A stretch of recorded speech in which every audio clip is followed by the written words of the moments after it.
الله من الشيطان الرجيم بسم الله الرحمن الرحيم والضحى والليل إذا سجى ما ودعك ربك وما قلى وللآخرة خير لك من الأولى ولسوف يعطيك ربك فترضى ألم يجدك يتيما فآوى ووجدك ضالا فهدى ووجدك عائلا فأغنى فأما اليتيم فلا تقهر وأما السائل فلا تنهر وأما بنعمة ربك فحدث صدق الله العلي العظيم رب اشرح لي صدري ويسر لي أمري واحلل عقدة من لساني يفقهوا قولي الحمد لله رب العالمين والصلاة والسلام على سيدنا ونبينا أبي القاسم المصطفى محمد وعلى آله الطيبين الطاهرين المعصومين سيما بقية الله في الأرضين. Brothers and sisters, respected elders, Assalamu alaikum wa rahmatullahi wa barakatuh. As always, I'd like to start by thanking the organizers of this event. And actually, today I'd like to start in a little bit of a different way. What I'd like everybody to do is actually just think for a moment.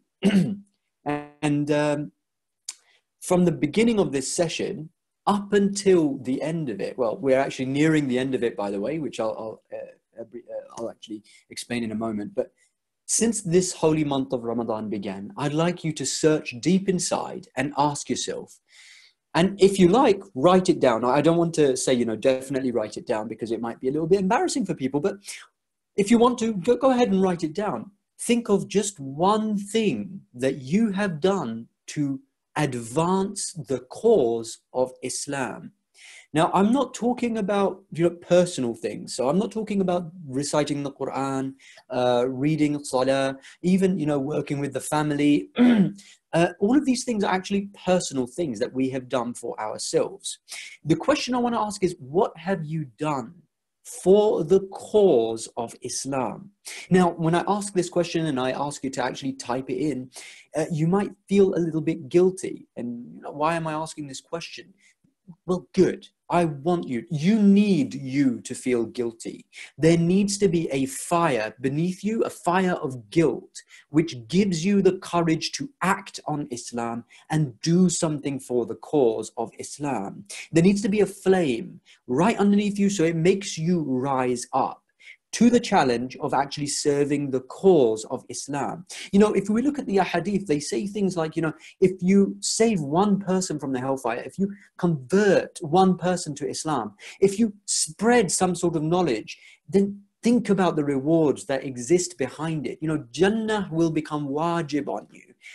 If you just make somebody else come towards the path of the Quran and the Ahlul Bayt. What have you done? What have we done to advance that cause, to stop any Islamophobia from taking place, any misconceptions that people might have out there about Islam? What have we done to give them answers out there? Furthermore, one of the greater sins in Islam is to not support the oppressed. What have we done since the beginning of the month of Ramadan up until now to actually support the cause of the oppressed in any way, whether it's through social media or organizing an event, etc.? I'd like you to write it down. And if you can't write anything down, then just think about what that means. Now, it might mean that, you don't want to express that thing because you're embarrassed about it and you don't want to brag. And that's fine. That's great. Alhamdulillah. See, this series has been about preparing the youths to become the heroes of the future. And you become a hero by doing something for the cause of Islam and not letting anything hold you back. Now, the same way in which these glorious days of the month of Ramadan have passed by and we have or we haven't done anything for Islam, that's the way our lives are passing by. And Shaitan is just continuously tricking us into thinking that we are doing something for the cause by being good Muslims, but we're not. Okay? So this series is about it's not for Muslims per se. It's not for ordinary people who just want to get by. They just want to, they just want to get to Jannah. That's fine. You want to do that? Avoid the major sins, do a couple of good deeds. Don't be a complete, horrible, awful individual. And inshallah, you'll go to heaven because Allah is Ar-Rahman Ar-Rahim. That's fine. This series is not about that. It's about making us take that leap, arriving at a conclusion that we need to make a journey in our lives. And if we truly take all these things like the Quran, like the Ahlul Bayt, like Salah, and all of these things on board, you will see a transformation in yourself like the transformation of reverts. When people convert to Islam, you see this radical change in their lives, and they really are passionate about Islam, and it's a beautiful thing to witness. Well, you have that opportunity in your life too. The question is, are you embracing that opportunity? So I want to give you a heads up about what's to come. This was a 15-day session, a 15-day series, and alhamdulillah, we've gotten this far, and we've only got 2 more sessions left after this one. And the final session, which won't take place on Friday, by the way, it will take place on Saturday, is going to be about the signs of Imam Mahdi, inshallah. So please make sure that you attend, because it's the climax. It is very important. And inshallah, it should prepare us for the nights of Qadr ahead of us and put things into perspective for us. Now, today, what are we discussing? We're discussing this idea of truly living. Truly living. What does it mean to truly live? In the context of the beautiful concept of martyrdom, shahada within Islam. Okay, so above every good, so there's a hadith of the Holy Prophet Muhammad sallallahu alaihi wasallam when he tells us that there are good deeds, and above every good deed there is a deed better than that. For example, giving charity, and then better than that is, for example, salah, and better than that is, fasting. Better than that is hajj, and it goes on and on and on. The hadith says that until it gets to shahada, to be martyred, to be slain in the way of Allah, and after that good deed, there is no good deed better than it. Okay, there's another hadith which abbreviates on this a little bit more, and it says that, look, every good deed has a reward. Fasting has a reward. Salah has a reward. Every good deed, reciting the Quran, it has rewards. Good. Giving charity, helping others, all of these things have a reward. For example, the reward might be fruits in paradise, trees in paradise. It might be that Allah increases your rizq in this world and the hereafter, etc., etc. But martyrdom is such a good deed that Allah subhanahu wa ta'ala says, because you have given your life in my way, your reward will be me. I give myself to you. Okay. Now, let's look at one of the modern martyrs in our time, Shaheed Qasim Soleimani. You saw how the world was shaken, and this era that we're living in, we look at it as post-Shaheed Qasim Soleimani. And even many analysts out there are saying things like, look, the shahada, the martyrdom of Shaheed Qasim Soleimani is like a second 9/11, and they said that this is actually going to change the entire dynamic of the world. Just think about, first of all, how much one person could change the destiny of the entire planet. Think about everything that's happening. It's only since January, guys. January, February, March, April, 4 months ago, and look how much the world has truly transformed. They say that they attacked Shaheed Qasim Soleimani and his hand was severed. And now we live in a world where nobody shakes hands anymore. There are things happening behind the scenes that we are not aware of. But I'll tell you one thing. The Quran tells us that لا تحسبن الذين قتلوا في سبيل الله أمواتا بل أحياء عند ربهم يرزقون. Do not suppose those who are slain in the way of Allah as dead. They're not dead. They are alive, but you don't perceive it, and their sustenance is with their Lord. Okay, those who are slain in the way of Allah, they're not dead.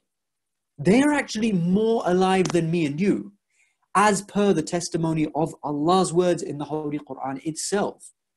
And they're more aware than we are. They're in a different place of consciousness. They see more clearly than you and I see. They hear things more clearly than you and I hear. And there are hadith to this effect, where the Holy Prophet would go to the graves and he would speak, and his companions would say to them, Ya Rasulullah, are these people actually hearing you? And he would turn to them and say, they hear better than you and I hear. Okay? And when you enter into that higher plane of existence, your effects that you have on the world become greater than they were in life. And when it comes to somebody like Shaheed Qasim Soleimani, remember, we're using him as an example, but there are many martyrs. And of course, the best of the examples of martyrdom are Imam Hassan and Imam Hussein alayhi salam, who are described as the chiefs of all martyrs. They are the shaheed, and Imam Hussein is described as Shaheed al-Shuhada. He is the Shaheed of all Shaheeds, right? But let's look at an example in our modern world so that we can understand that these are not just past figures, but this is a reality that we live in. Imam Khamenei referred to Shaheed Qasim Soleimani before his martyrdom as Shaheed Zindeh. He is a living martyr. Imam Khamenei said this about Qasim Soleimani, General Qasim Soleimani, before the American missile killed him. And of course, he didn't die after that, but he actually became more alive. Okay. Now, we're going to explore this theme of the living martyr more, but just very quickly, let's zoom out. What does the concept of martyrdom mean for me and you? Well, it means that there is something that we fear. And just immediately, the most immediate apparent fear that all human beings have is this fear of death. And life goes on with this perpetual fear of death. Death could be around the corner. And even those fears that we think are actually things that scare us are actually just because they remind us of death or some form of death in this life. What Allah does with this fear for the believers who truly believe and they want martyrdom is He takes this fear and He presents it as something beautiful for you. So He changes your whole perspective, and that very thing which you feared, He makes it almost into an objective for you so that you no longer fear it. In fact, you crave it. And when a person gets to that stage, they no longer have fear of anything in this world, and they become much more effective in everything they do. They become walking martyrs. They become shaheeds they become real heroes, okay, in this life and the hereafter. There is a hadith that says that, look, when everybody dies, there won't be a single soul who was raised on the day of judgment, except that they cry out and they say, I wish I had done a little bit more. Now, we are not truly living, guys. And I'll present to you an example. Imagine you're playing football, a game of football, right? But you want to enjoy this game of football. You're playing it with your friends. But what happens is you've been given a brand new kit and brand new shoes, right? Brand new trainers. And you're now afraid of getting that kit, your t-shirt and your shorts dirty. A person who has this fear is going to play this game in a certain way. They're going to play the game, sure, but they're going to be afraid when the ball comes towards them. They're going to dodge out the way. They're going to be scared of, tripping over, and they're not going to really enjoy the game. Then there's a person who's not afraid of falling. They enjoy the game, okay? And what if I told you that this person needs to embrace this fear? So what he does, and I'm sure many of us, in fact, when we were kids, we experienced this, and we might experience it now as well. You're like, you know what? In order to get over this fear, I'm going to throw myself into the deep end. I'm just going to throw myself into this mud. You get mud all over you, and you're like, I'm ready now. And then you really enjoy the game, even if it's raining, even if it's pouring. It doesn't matter. You're kicking that ball. You're doing everything. It doesn't matter who's watching. You enjoy it. Allah wants you to have this attitude when it comes to life, when it comes to actually serving the cause of Allah. He wants you to enjoy it. He doesn't want you to be having this perpetual fear. I'll give you another example. Let's say that you land your dream job. You've always wanted to have this amazing job. It is that job which allows you to pursue your talents, and it's everything you ever imagined. It's your dream career. But then when you land that job, you know what happens? The boss turns out to be a complete git, and you're just always afraid that he's going to fire you. You're always afraid. And every day that you go into work, even though you were supposed to enjoy it, you don't enjoy it anymore. You're tiptoeing around the office and you're scared that you're now going to get fired. Okay. Imagine if at that moment you said, you know what? I don't care if I get fired. In fact, I'm sick of this. I want to get fired. I want to get fired. At that point, a person may realize something very fantastical about themselves, that they don't turn into a complete mad person. They don't just start picking up monitor screens and smashing them on the ground. They don't pick up push other employees out of the window. No, they actually just start getting really creative, really innovative. They start being really friendly and happy with each other because they just don't care anymore. And at this point, they start coming up with innovative ideas and they contribute so much more that the boss actually thinks, wow, this person is so confident and they're actually accomplishing so much. I'm going to give them a raise. Suddenly you realize that you were never working before. Now you're working. Allah wants you to have this attitude to your life. And by the way, there is a hadith that says that ad-dunya sijnun lil mu'min. The world, the Holy Prophet teaches us, is a prison for the believers. It's a prison. The moment you realize that it is a prison and you don't care anymore whether you stay in this world or not, that's when you don't just become a depressed soul. No, you realize that, okay, since I'm here, I might as well enjoy it. I might as well make the most of it, because when I'm out of here, I want it to be better than what it is right now. Just very quickly, life, brothers and sisters, respected elders, your life is a blank canvas. Allah has given it to you. He's given you a piece of paper and He's given you the paints.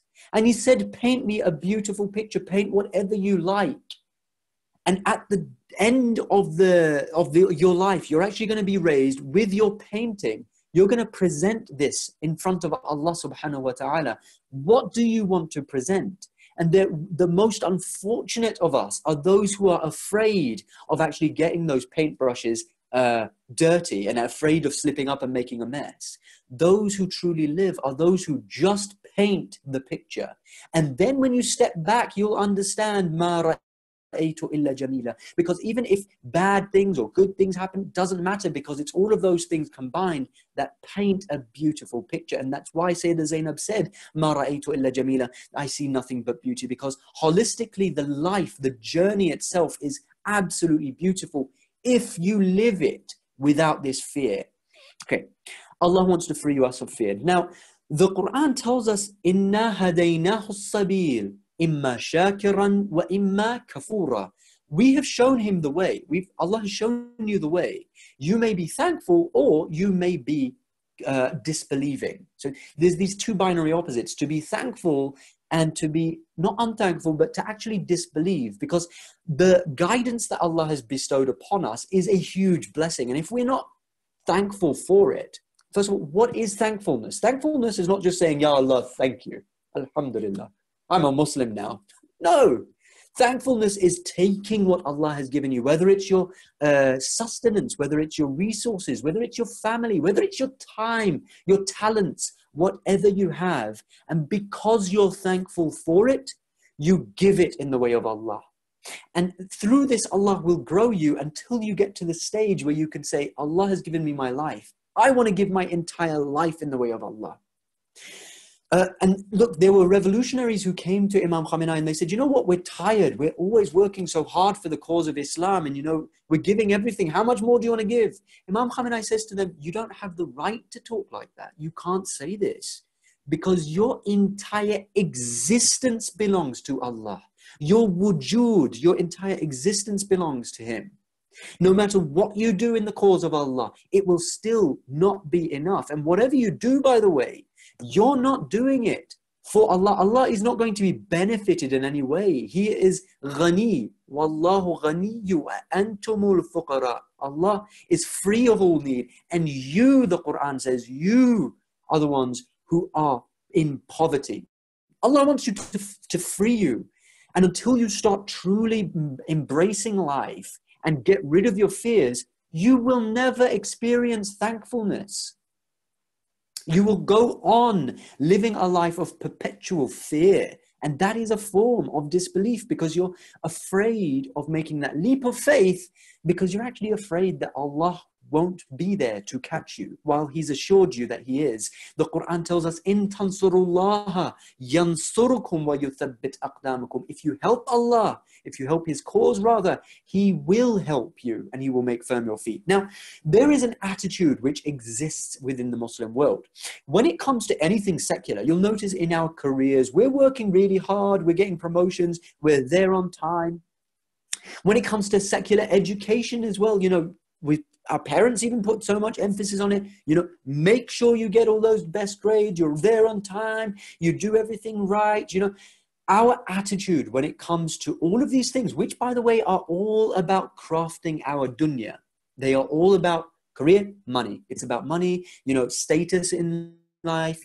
All of these things are dunya. Yes, Islam tells us to pursue those things, but it tells us, it tells us to pursue them for a purpose, not just in and of themselves. But I'm saying that there is an attitude which exists, especially among the Muslims, unfortunately. And the more you, dear brothers and sisters, especially the youths, when you get involved in the Muslim community, you will inevitably experience this, where as soon as you get these same people and make them work for the Islamic cause, Islamic missions, community work, when it comes to anything like that, suddenly it's like we do sloppy work. I'm doing it fi sabilillah, so, you know, it's okay. I'm doing it for free, so I don't really need to put my whole heart and energy into this. We become sloppy. Suddenly we're not showing up on time. No, that's not important. That's not that important. Oh, you know, you've got an exam in sociology. Oh my God, make sure you study all night for that. Oh, it's an exam in madrasa. Oh, it's about Quran. It's okay, you know, that's all right, because it's for akhirah. Look, this is an attitude which exists. The Quran tells us, يَمُنُّونَ عَلَيْكَ أَنْ أَسْلَمُوا. They think that you've done a favor on you. Allah is speaking to the Holy Prophet, and he's saying that these people think that they've done a favor upon you by becoming Muslims. This attitude needs to be shed away. By no means does a hero think that he has ever done enough for the cause of Islam. Okay, I'm really sorry about this, but there is a line from one of my favorite movies, The Dark Knight, the Batman series. So the brothers and sisters might be familiar with this. So there's a scene in there. And remember, we said that media has good things, it has bad things, and it has evil things, it has ugly things. This is one of those good examples, okay? So there's a scene where Catwoman turns to Batman and she says, "Why are you doing so much for Gotham? You've already given them everything." And Batman just turns around and he says, "No, not yet." Okay, and obviously the next scene actually ends with him sacrificing his life for the sake of Gotham and getting rid of crime in the city. Right? Then he becomes a true hero. And obviously, I won't give away the ending in case you guys want to watch it. Most of you probably have. But anyway, there's another scene as well that I've just remembered where where in the first movie, where Batman is working and he says, one of the police officers says, "How can I thank you for this?" And Batman turns around and he says, "You'll never have to." Okay. So look, Allah has always reached you. This is the point. He has reached you with the truth. Even if it hasn't been through the Quran and the Ahlul Bayt, the idea of being a hero, being pure, the idea itself has reached you. The Quran tells us, "Inna hadaynahu as-sabil, imma shakiran wa imma kafura." The idea of giving everything in the cause of righteousness has reached you, and you will be questioned about it on the Day of Judgment, whether you took that opportunity or not, or whether fear held you back. So I want to take it forward now. Now, all of these things, by the way, it comes down to two things. Why are we not doing work for the cause of Islam with our heart and our soul and our mind, and throwing ourselves out there for this cause? And look, go back to the question that I asked at the beginning of this session. Brothers and sisters, respected elders, I'm not saying it to be condescending. I want there to be a fire. And they say that there's a hadith that says that the the pain at the tragedy of Imam Hussein alayhi salam, who, by the way, is the greatest of examples of not even a hero, but the leader of all heroes. And he is a real figure. It's not fictional anymore. There is a hadith which says that there is a flame in the hearts of the mu'mineen, which will burn until the day of judgment. This flame which we're talking about, it's supposed to make you uncomfortable, and it's meant to make you rise to the challenge of actually avenging that blood of Imam Hussein and actually trying to stop injustice from taking place. If it's not having that effect on you, then you haven't understood the message of Karbala. Okay, so why are you not doing it? It's because you're afraid or you're comfortable. These two things have famously stopped humanity from growing. And I want to give you an example from the Quran now. And this is a beautiful example, if we just contemplate on it for a moment. So when it comes to, first of all, let me give you this hadith as some background to these verses that we're about to recite. The hadith tells us that every good person who dies, none of them want to return to this life. Not one of them wants to come back to this lowly world because they're so happy and satisfied with the hereafter. Except the martyrs. Because the martyrs are those who, even when they die, they say, Ya Allah, because I've witnessed so many beauties and bounties, because I've been given so much by you, I am so thankful for this that even I wish that I could return and die again for your sake, and die again for your sake, and die again for your sake, even if it goes on 1,000 times. Okay, so the martyrs of Islam have a very special status. And just so we're not confused about this, it's not only talking about those who literally are killed in the way of Allah subhanahu wa ta'ala, although that is a form of martyrdom. No, there are other forms of martyrdom as well. So for example, there is a hadith which tells us that the ink of the scholar is heavier or more valuable than the blood of the martyrs. And then you recognize people like Shaheed Mutahari, Shaheed Baqir al-Sadr, these people who were scholars and they were martyred by the tyrants of their time. Don't get it twisted. When they try to present this idea of apolitical Islam, they forget that every one of our role models was shaheed. From the Holy Prophet Muhammad sallallahu alayhi wa alih, throughout all of the 11 Imams, and even our 12th Imam, Al-Hujjah Al-Qa'im Al-Mahdi. I don't want to talk about it, but he also will be martyred eventually. All of the Imams, all of our role models are martyred. To be a hero means that you recognize this and you say, you know what? Imam Hussein alayhi salam left this world without his head on his shoulders, and I would be dishonored if I don't leave this world in the same way. Imam Baqir alayhi salam, Imam Sadiq alayhi salam, similarly, they left this world through spreading the knowledge of Ahlul Bayt, and because of that they were slain. I want to be slain in that way as well. And there's another hadith as well which says that, look, if you die with the love of Ahlul Bayt in your heart, then you die a martyr. And there are other hadith to this effect. But we have to understand that, look, sometimes we use such a hadith to justify it to ourselves and to actually just console ourselves, give ourselves a pat on the back and say, we love the Ahlul Bayt. No, brother, sister, you are not truly living. How can you say that you love the Ahlul Bayt when you have not done anything? And you are admitting it yourself, that we have not done anything to serve the cause of Islam.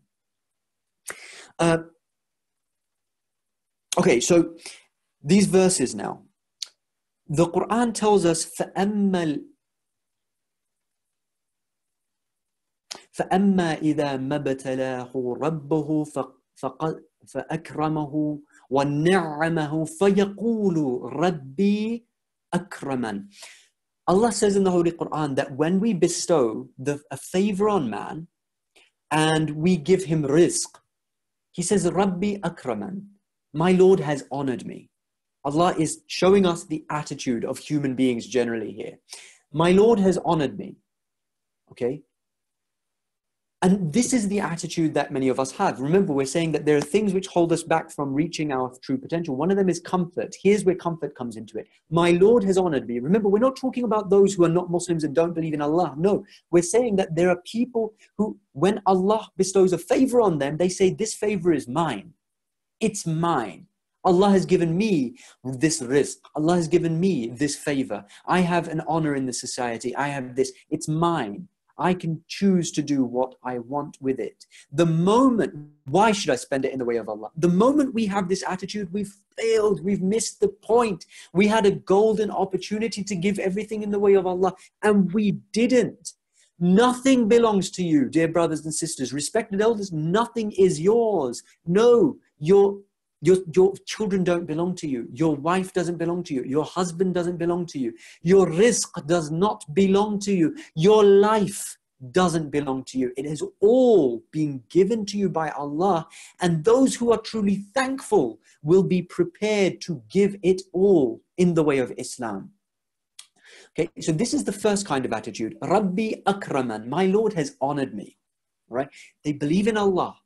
But they have this attitude to life. Then there's another type. فَأَمَّا إِذَا مَبْتَلَاهُ فَقَدَرَ عَلَيْهِ رِزْقَهُ فَيَقُولُ رَبِّي أَهَانًا. And when Allah does another thing, when we limit him, when we test him in a different way, when we remove some of his sustenance from him, he says, my Lord has dishonored me. And this is the other side of it. Where we fall for this trap of fear and we think, why is God doing this to me? Why is Allah having this? Why is he putting me through this test? And in order for us to understand this, I'd like to give you an example. Imagine somebody breaks their leg, right? The person who has this kind of attitude is the person who says, my leg is broken. Ya Allah, why did you do this to me? My leg is broken. He lies on the floor just crying about it. A hero never does that. The hero's attitude, the mu'min's attitude is such that when his leg is broken, he says, Ya Allah, my leg is broken. It's just a part of life. I'm still going to try my hardest to serve your cause. No matter how hard it is, I'm still going to do it. See, the ups and downs of life have effects on us, but that should never stop us from being thankful. And to illustrate this point a little bit more, I'm going to give you the example of Imam Sadiq alayhi salam. Somebody came to him and said, Ya Imam, I'm your Shia. I am one of your Shias. I'm a hero. I'm a mu'min. I'm one of your Shias. Imam said, oh, really? Okay. When something good happens in your life, what do you say? He said, I say, Alhamdulillah. Okay. Then the Imam asks him, what happens if something bad happens to you in your life? The man says, I just walk away when I don't do anything. He says, well, that doesn't make you a Shia. That doesn't make you a hero of mine. See, this attitude, dear brothers and sisters, respected elders, is no different to the attitude of a dog. Because if you give a dog a bone, the dog will loll out its tongue and it will get happy. If you don't give a dog a bone, it will just walk away. Right? We have to transgress and be more than just these animals who, when Allah bestows a favor on us, we get happy about it. And when he doesn't, we're unhappy about it. Ups and downs are a part of life and you're going to face it, guys. But you have to learn to take whatever Allah is giving you and spend it in the way of Allah. At that point, will you become one who the Quran describes as Ya ayyatuhan nafsul mutma'inna irji'i ila rabbiki radiyatan mardiyah. Where Allah says, O you whose soul are at rest. And they say that this refers to Imam Hussein alayhi salam, where the Quran says that, look, the soul that is at rest, the contented one, whatever we did with you, you were contented with it. And you gave everything in the way of Allah. And Allah says, return to your Lord now. You are pleased with him and he is pleased with you. And then it says something very extraordinary. It says, فَادْخُلِي فِي عِبَادِي وَادْخُلِي جَنَّتِي. It says, enter upon my servants and enter upon Jannati. In other places in the Quran, Allah uses the word Jannah. Go to Jannah, go to Jannah, you're going to Jannah, because Allah is merciful. Here, when Allah is talking about this special, unique person who gives everything in the way of Allah, here, where Allah is, inshallah, like He's talking about those heroes. Allah doesn't just say go to Jannah. No, he says Jannati, enter my Jannah. That is the reward of those who truly live life. They've recognized it, okay? Remember what shaheed means. It means literally the one who witnesses, the one who sees. The one who sees Allah, he lives life completely differently to the one who doesn't see Allah, okay? Now, another quote that I'd like to give you from another favorite movie of mine. I hope that you guys don't mind me giving so many quotes from movies. But I really do want you to understand and for this to penetrate so that next time, because we all know that you're going to go away, you're going to start watching movies.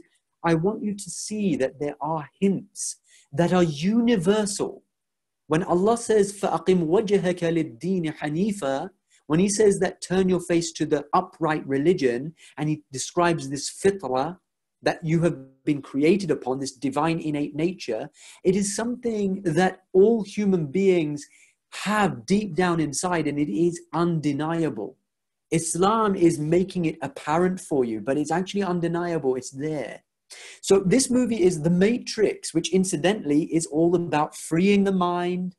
Not The Matrix 2 and 3, by the way. They're awful, really bad movies. But the first Matrix, if you haven't watched it, definitely watch it because it will help you to understand. And one of the themes of the movie is about fighting and struggling against the system and the establishment. And it is an analogy, and it's actually reflecting capitalist America and the system of the CIA, etc. And it's showing us how to fight against that to an extent. Okay, one of the lines in that movie is Morpheus.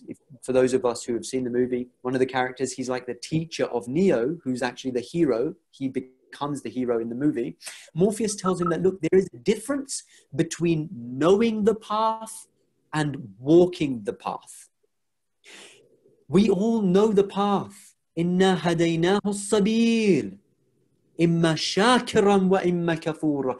Allah has guided you to the path. He's shown you the way. There's a difference between knowing the path. That's what Muslims know. Muslims know the path. And walking the path.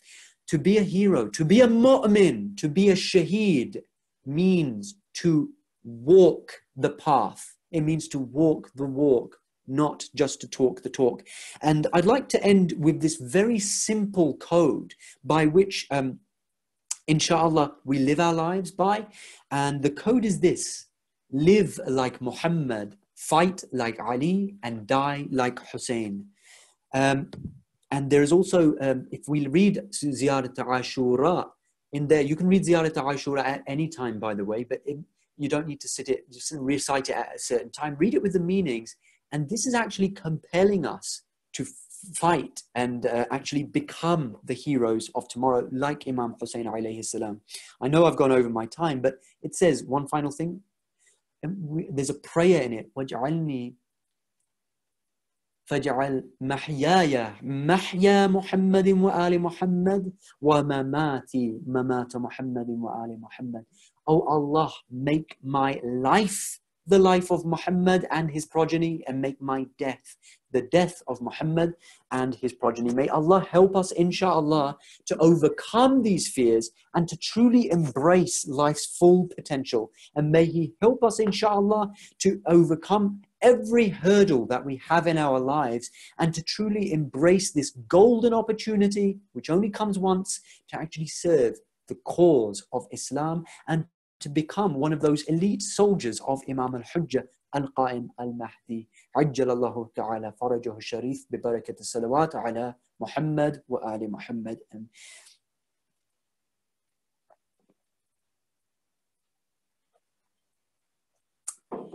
Again, I know it's been a heavy dose. Heavier doses are coming, I assure you. Tomorrow we're going to be discussing something very heavy, and then on Saturday again it's going to be a heavy dose, so please do attend, especially on Saturday, and tomorrow as well is very, very important. I'm really sad that this series is coming to an end, and I hope Allah gives us more tawfiq to have these sessions. Before we go to questions and answers, again, I'd like to remind anybody, if you'd like to sponsor these sessions, please do contact anybody at the Lady Zahra organization. And by the way, I just want to give another message here, because some people might be getting the wrong impression that I'm getting some of the money from that. I'm not. None of this money goes to me. And as far as I know, it doesn't go to any of the volunteers. We're all volunteers. We're all doing this literally fi sabilillah, inshallah. So none of that money is for us. It's actually for the center, which needs some sort of funds at this time. So I just wanted to clarify that. That money, if you sponsor anything, isn't going to us. We are working, inshallah, as volunteers, fi sabilillah. And we'll go to question and answers if you're ready, inshallah.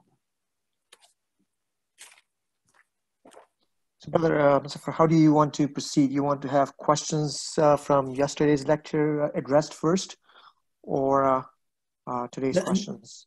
We'll take today's questions. Actually, okay, if we have quite a bit of backlog, I'll try to get through yesterday's questions quickly so we can get to today's questions. Okay, this first one from yesterday is how to identify the uncle danger and how to avoid them. Yeah, answered that one yesterday. Okay. Yep. And then the next one is, as we are like house slaves here in West, should we move back to our back home Muslim country?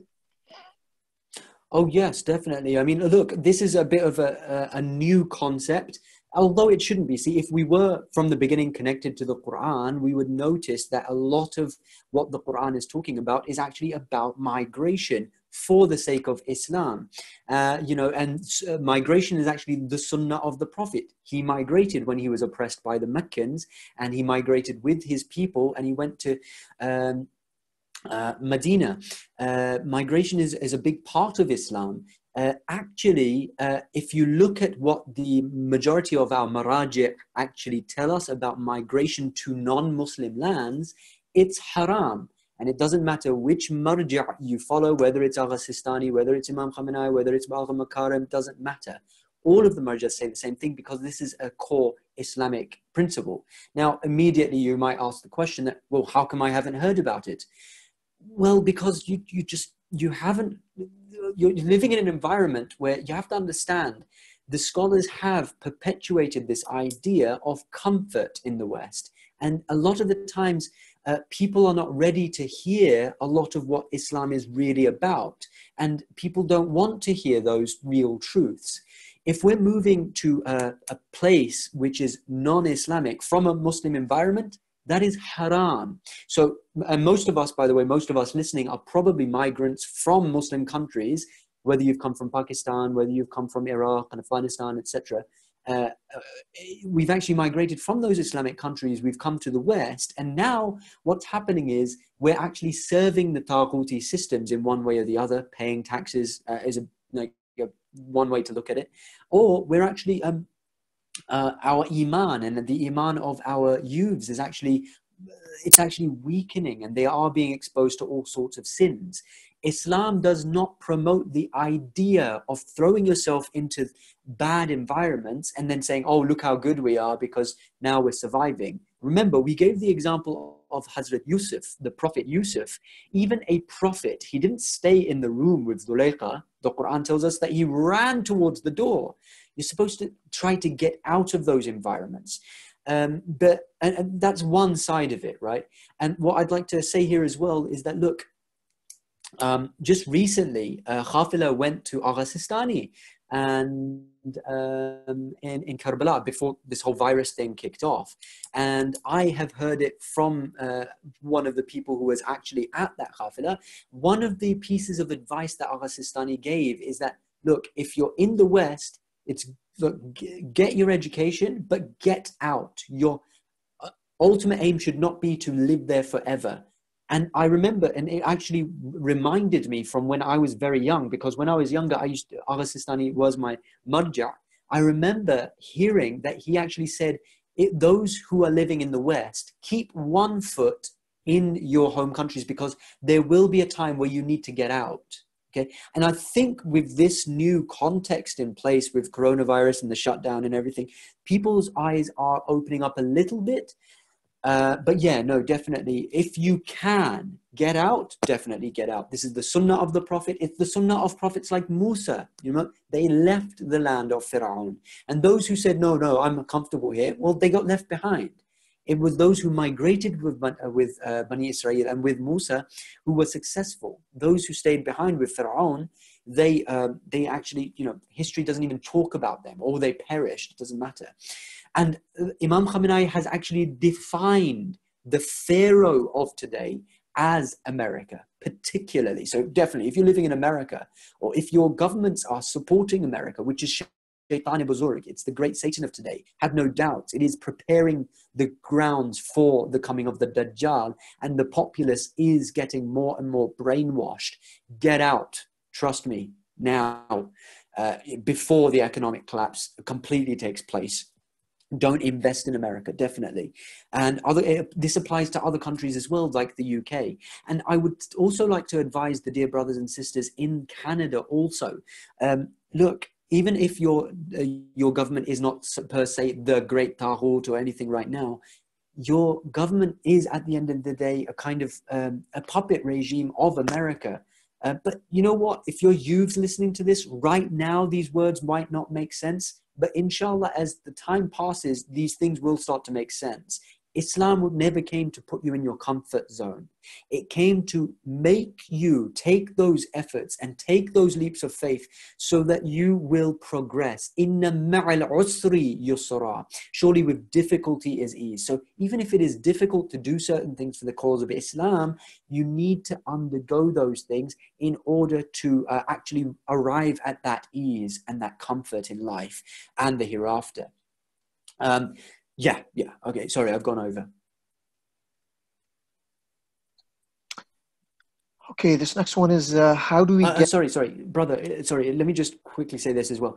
If you can't get out, because I don't want to make you completely hopeless, if you can't get out and you are stuck in the West and you're choosing to stay there, then by no means are you allowed to live there comfortably. You need to be out of your comfort zone. You need to become heroes. Essentially, you need to be struggling. You need to be striving. If you don't, you will fall. Your iman will fall. It will get affected. All right. Yeah, go ahead. Okay, how do we get those uncle and auntie dangers to stop discouraging the youth, especially when we don't know who they are discouraging? You won't. You won't be able to stop them. The point is you just need to be aware of them and keep doing what you're doing. There was an organization which the Holy Prophet Muhammad sallallahu alaihi wasallam started in his youth. Okay, and this organization was called Hifdhul Fulul, and what he was basically doing is any injustice that takes place, he was fighting against that injustice. If anybody's money gets stolen or if anything bad happens in the society, him and the youths around him would stop that from taking place. This was before his prophethood. This was when he was a youth, okay? So the idea of youth getting active in the community is a very important point, and this is integral to the discussion today. Look, ask yourself, how much are you doing for Islam? Why are there so many communities out there where there are uncles running the show? And I'm not saying this out of disrespect. I'm not saying that those uncles are necessarily Uncle Dangers. No, I'm saying, why should they have to do that? Within 10, 20, 30, 40, let's say maximum 50 years, they're going to be dead. You youths, what are you doing with your time? You're supposed to get active in the communities. These community centers should be run by you, or at least you should be having a complete hands-on approach. You should be out in the streets leafleteering on these key events. On Ashura, the death anniversary of Imam Ali is coming up. On the Shahada and the Wiladat days of the A'imma, you're supposed to be out there handing out leaflets, making people aware of who these great personalities were. You want to use the opportunity of living in the West? Don't be comfortable. You go into your little homes. This is the taqiyya mentality, unfortunately, that we have become in the West, where we go into our little caves in some basement somewhere, we do our majlis, and then we get out. If there's a house majlis, we go there, we quietly, we make a little majlis, and then we get out. If you're in the West, you are ambassadors of Islam. You need to be spreading the good word, and don't think even for a moment that people will not be receptive. Now, more than ever before, people's hearts are ready to accept Islam holistically and to recognize the true government which is coming, the true government and the leadership of Imam al-Hujjah al-Qa'im al-Mahdi. Okay, they are looking for the savior. Even those who you think are just atheists, they won't pay any attention. No, you youths need to pick up. All right, where is the fire beneath you? Stand up. This is your future that we're talking about. This is eventually it's going to be your kids very soon. Look, it's hit me. I mean, I've got a daughter and I've got a son coming out. I'm like, what, where did that happen? Okay, it's going to hit you like this, and you're going to be like, whoa. Now my kids are going astray. Now my kids are being rude to me. Now my kids are asking me silly questions. How am I supposed to answer that? If you don't wake up now, if you don't embrace this golden opportunity, you are going to be at a loss. Because trust me, the West is becoming a far, far worse place to live. Policies are being implemented which are going to brainwash you, and then in turn, it's going to brainwash your kids. Remember, just 50 years ago in the UK, it was illegal to have a homosexual relationship. Now, it is illegal to talk badly about them. Think about that. Two generations from now, where do you think the world is going to be? Where do you think things are heading? Wake up, dear young brothers and sisters. It doesn't matter if you are in your 20s or if you are in your 10s. You have a responsibility to recognize that injustice is taking place and you can do something about it. And we have examples in Islamic literature and Islamic history which show us that age doesn't even matter. Okay, look at Hazrat Qasim in Karbala. Was he not young? And yet he understood this philosophy of striving for the cause of Islam, even if you sacrifice your own life. Right? These are not just things that we just cry for. No, these are examples to show us that you should not have fear. You can also become Ya ayyatuhan nafsul mutma'inna, a heart which is at rest, so that even if you're in the worst of storms, you can embrace it and become the heroes of tomorrow. Yeah.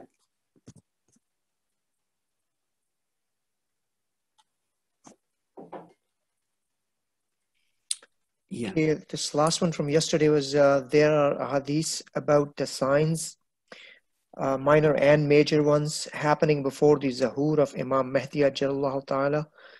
When we know they will surely happen, then how can we tell our children that the Imam's Zahur will happen at any time? Inshallah, Saturday we will definitely delve into this subject. So be there, inshallah. Okay, so the first one from today's lecture is what is exactly the message of this in this lecture? The message of this lecture?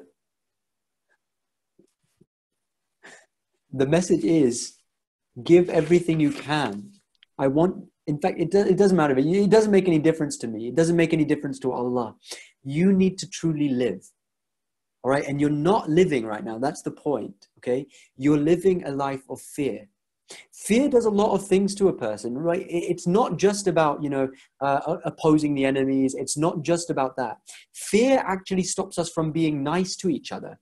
A lot of the times when we are actually closing ourselves away from people and not being, really friendly with people, other Muslim brothers and sisters, when we're not being loving towards others, it's because we're afraid that if we open our hearts up to that person is going to hurt us. Okay, so this fear is not just something which is to do with becoming an actual hero and fighting physically and dying. No, it's about Allah is trying to free you and make you such that you are willing to open your heart up, and even if the world does terrible things to you, it doesn't matter anymore because you're doing everything for the sake of Allah.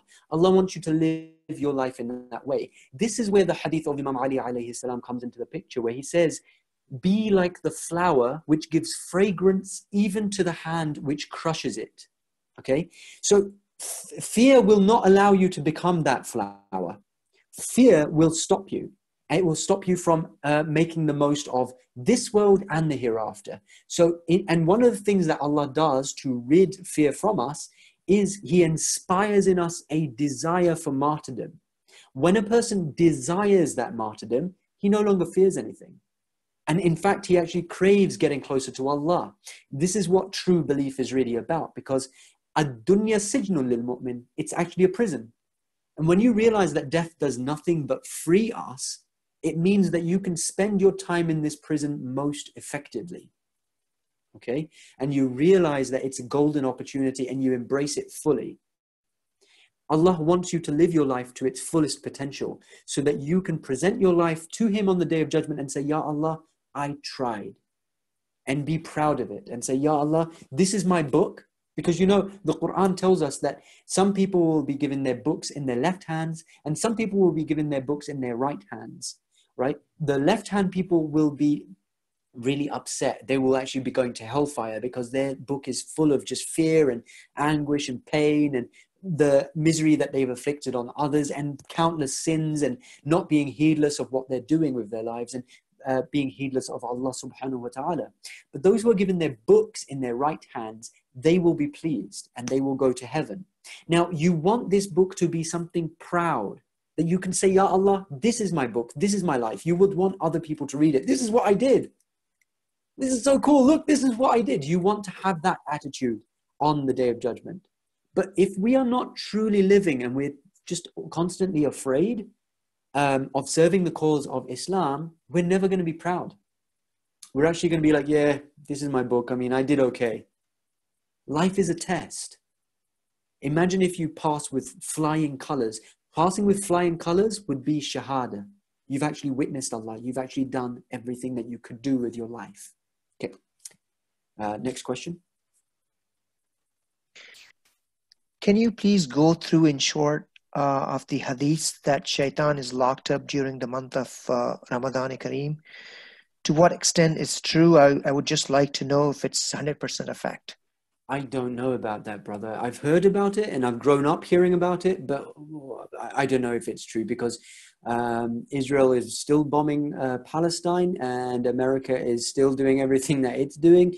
I think what it's saying, if it is an accurate hadith, then what it's talking about is spiritual closeness, which I think we can all experience, where we're actually saved from so many sins, alhamdulillah. You guys might actually get through the month of Ramadan and we might actually get through this holy month without committing a single sin. Think about that, right? So in a sense, shaitan is locked up, so it could indicate that.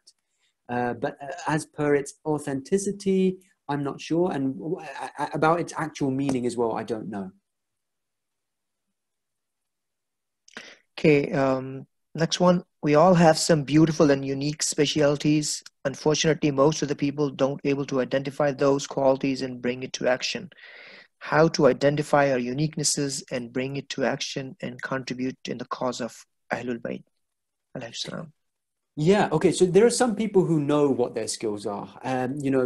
For example, artists will know that I'm an artist and they'll often, they'll paint things and they'll be, Mom, look at this, what do you think of it? So you'll grow up understanding that, yes, Allah has given me this skill and this talent. It might be writing, you might be very good at memorizing something, you might be very good at academics, I don't know, whatever your skill and talent is, you need to use that for the sake of Islam. But there are some people who don't feel special. They don't feel like Allah has given them anything unique or anything that they can offer to Islam. And I just want to point out that, look, that's not true. You do have something very special and unique. Even if you don't know what it is right now, as life progresses, you will, inshallah, find out what it is. And if you pray to Allah to help you find that thing, then He will help you find that thing, inshallah. So never feel like, oh, I don't have anything to offer. Everybody has something to offer. And at the end of the day, it's like the ship of salvation. What really matters is you showed up. You recognized its importance. Sometimes it just means that you are that person who shows up, even if nobody else does, because you recognize its importance. You might have a special trait in you, which nobody else has. Like if you think of a group of friends, there's the funny one, there's the leader of the group, there's the serious one, there's the one that you all pick on. And then there's, that person who's not, you can't really define them. That person also has something very special and unique. And you'll notice that when that person isn't in the group anymore, it feels kind of empty, like something's missing. So don't worry, you do have something, and Allah wants you to become the best in that thing, whatever it is that you have. I hope that answered your question. Okay, this next one is, how do we become people with basira? Okay, basira means foresight. It means that you don't just do things because of what you see right in front of you, but you're thinking ahead of the game. Imam Khomeini was once asked, how did you accomplish this great revolution and all of this? Did you have this plan in your head from the beginning and then you just went for it? And he said, and then you made this plan step by step and you followed that plan all the way through. How did it work?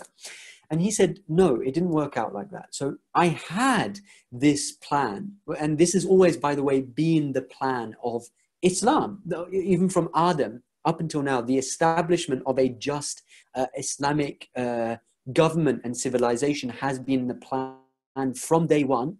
Even from Adam, the Quran says, Inni ja'ilun fil ardi khalifa. We are placing on the earth a successive authority.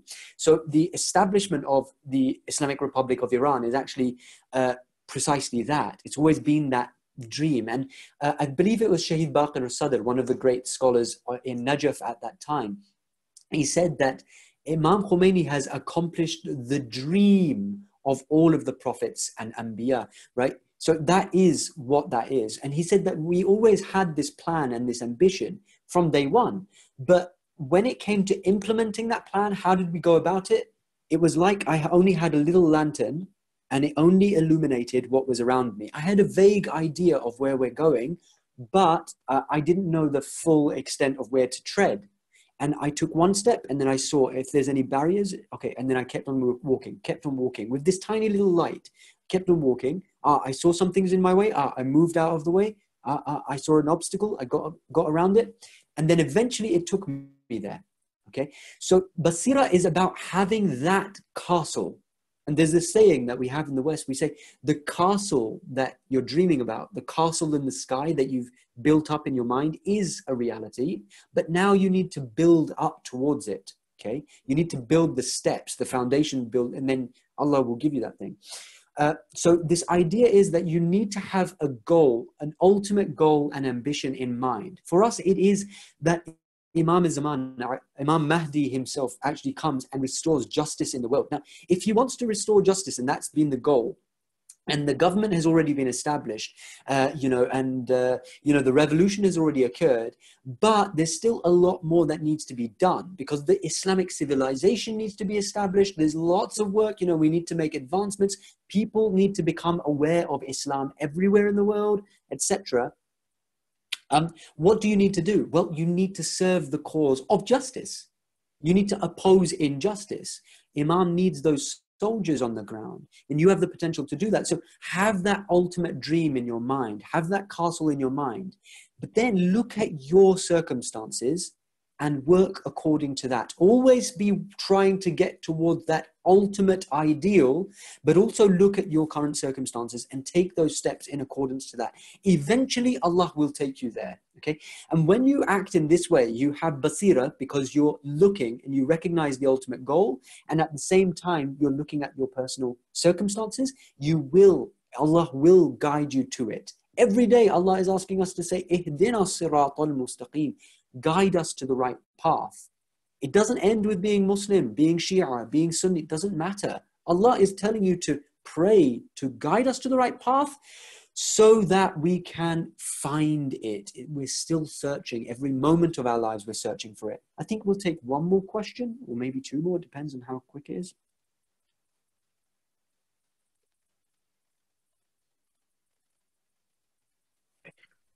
This next one is, we humans have the right to choose, and God knows what our destiny is. Now I want to know, if we have the right to choose, how is it that our life and destiny have been decided before? Yeah, I mean, okay, there's actually a video. We've done a biscuit video on this. It's called like determinism and free will. So that explains it more. But what I'll do is I'll just quickly say this. Let's say that there is a teacher and the teacher is giving an examination to all the students in the class. Okay. Now, the teacher knows that there is a bad student in the class and he is definitely going to fail. Does that mean that that student doesn't have free will anymore? No, that student can still choose. But the teacher knows, because the teacher has basira. The teacher he has that understanding of his student. And at the same time, there's a good student. He knows that that student is definitely going to pass. There's no doubts about it. Does that mean that that student is now stripped of his choice? No. So there is a difference between the divine knowledge of Allah and the Anbiya, and there is a difference between our choice. Okay, you certainly do have a choice.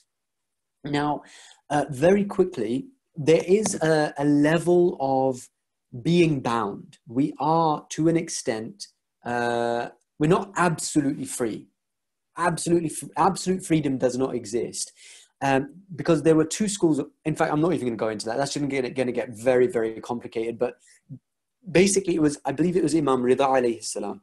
When he was a kid, the tyrant of the time, incidentally, came to him and he said, what's the balance between free will and being bound, or determinism?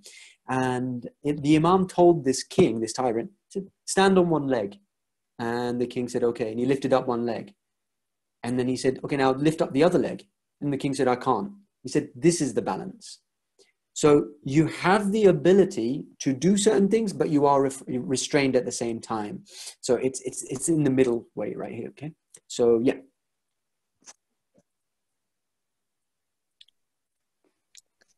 Okay, now you said a couple more questions. This next one, the brother or sister who started the discussion about the evolution wants to have some more continued opinion from you. So if you want to go ahead with that, or if not, I can. No, I love that discussion. And because of that reason, I'm going to have to turn this one down because I get carried away, and it's an exciting subject. But let's focus on how we can become better human beings. Just for this month, at least. We will get to it, though, inshallah. Inshallah, if Allah gives us the tawfiq, we will. Okay. This next one is Salam. If we are at a gunpoint, can we do stuff that are against Islam to survive? Yes. So this is the concept of taqiyya in a nutshell. If somebody's holding a gun to your head and tells you, believe. Say that you believe in like a billion gods, otherwise I'm going to shoot you in the head. At that point, you can say, I believe in a billion gods. Right? You tell them, well, anything you like. Tell them, yeah, I love Trump. I'm a Zionist. Why are you even pointing a gun at me?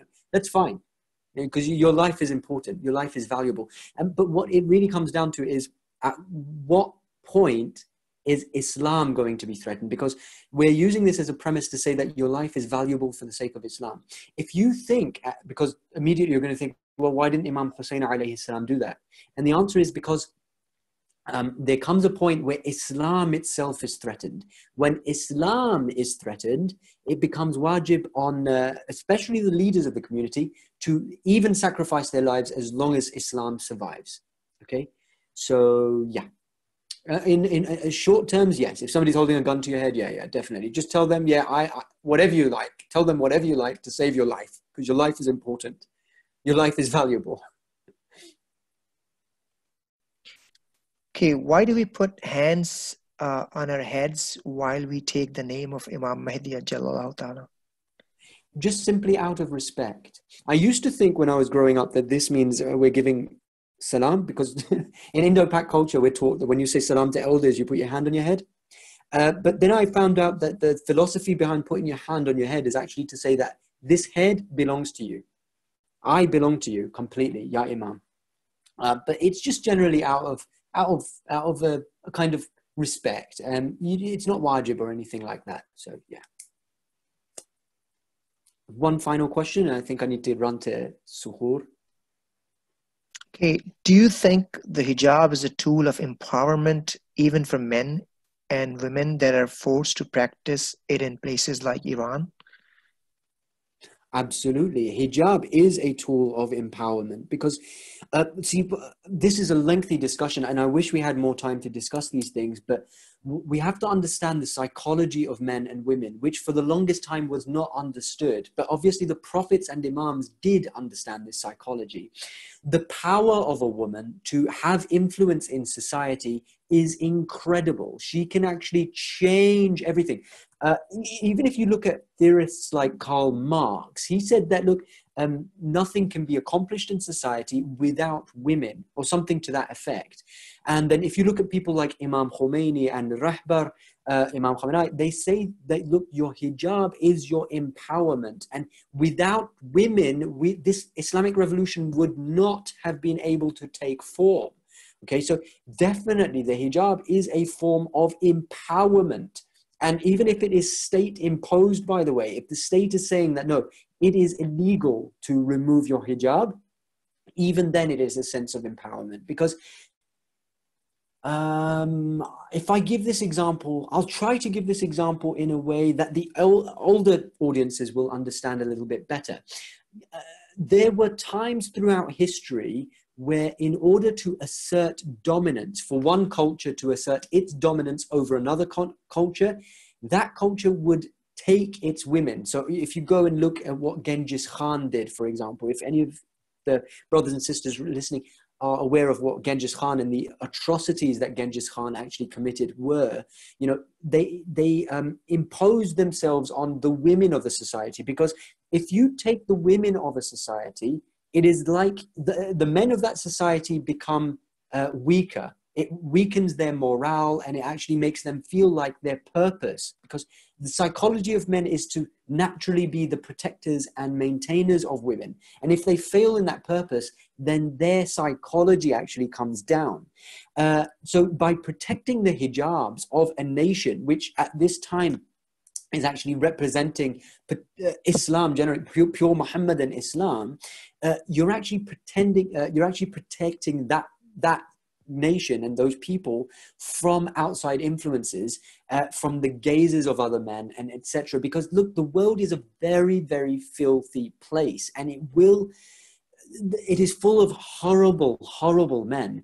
And I don't want to go into details, but when they perpetuate a certain culture in vulgar circles, which even you can find online, you'll notice that they are attacking a certain demographic for a reason. And when they are successful in that attack, it actually degrades the men and the women of that society, and it brings down the caliber and the status of those people as a whole. Women are incredibly important. I'll give you a saying of Imam Khomeini. He says that, look, if women knew how men actually think and what how they view women would cover themselves with iron armor. All right, because I'm saying this because a lot of sisters out there, they're just innocent to the way that men actually think. And even some men now, they're actually trying to say, no, I'm not like that. Brother, you're saying that because you don't know how women think. If you took your mind and gave it to a woman for a second, she'd be like, what is, you know, I'm sorry to put it like this, but this is a reality, okay? And yeah, so definitely hijab is a shield, and it's also, as well as being a shield, it makes women dignified in society. Now, man, I'm really going over my time, but if you want to leave, you go ahead and leave. I won't be offended or anything, but I do feel like this point has been opened up and it needs to be expanded on a little bit, and then we'll end. See, we often think that hijab is a restriction. Imam Khamenei says that hijab in no way is a restriction. Thank you, Ania. No, in no ways. Ania just told me to go to suhoor. She's my cousin. God bless her. In no way is hijab a restriction for women in society. Imam Khamenei teaches us. No, it is a thing which actually helps women to be active in society. Okay, if we look at Islamic culture going way back in the day, Hazrat Khadija, how was she a wealthy businesswoman? You know, and how do we have Hadith al-Kisa? How did it reach us? It was narrated by Sayyidah Fatimah al-Zahra to a man, to a trusted man, right? Who was not mahram. Okay, so, and then what did Hazrat Fatima do? She went out into the streets leafleteering. In today's standards, it would be leafleteering. She was knocking on the door to claim the right of Imam Ali alayhi salam. She went to the court and demanded his right. Sayyidah Zainab, the same thing. How did she manage to shake the throne of the tyrant? Through this. Okay, so hijab is not something which restricts women. It actually empowers them so that they can be free in